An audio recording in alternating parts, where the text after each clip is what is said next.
নমস্কার, শুভ সন্ধ্যা।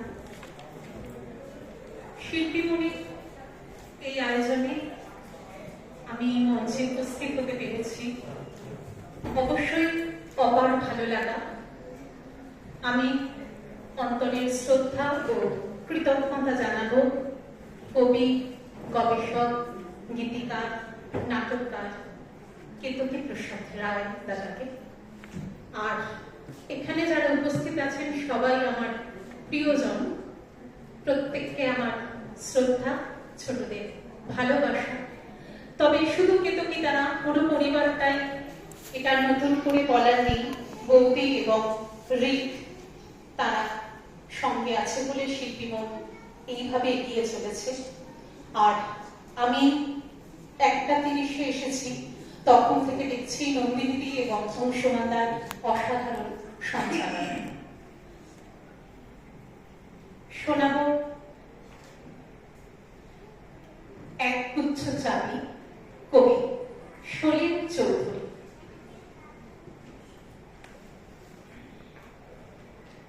উত্তরাধিকার সূত্রে পেয়েছি শুধু এক গুচ্ছ চাবি,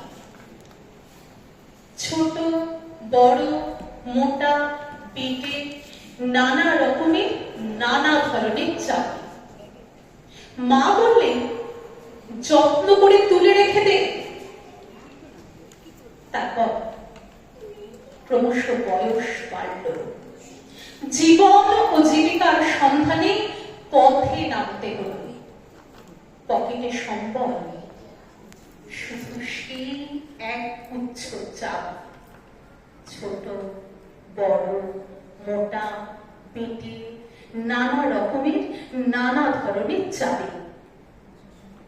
কিন্তু যেখানেই যাই সেখানেই দেখি প্রকাণ্ড একটা দরজা, আর তার গায়ে ঝুলছে প্রকাণ্ড একটা তালা। পকেট থেকে চাবির গোছা বার করি, এ চাবি সে চাবি, ঘোরাই ফেরাই, লাগে না, খোলেও না।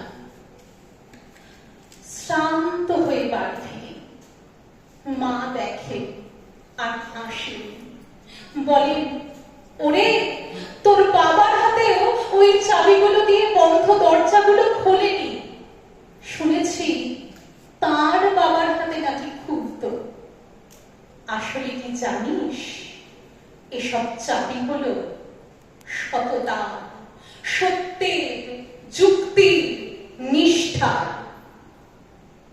এই চাবিগুলো দিয়ে বন্ধ দরজাগুলো এখন আর খোলে না। তবু তুই চাবিগুলো ফেলে দিস না।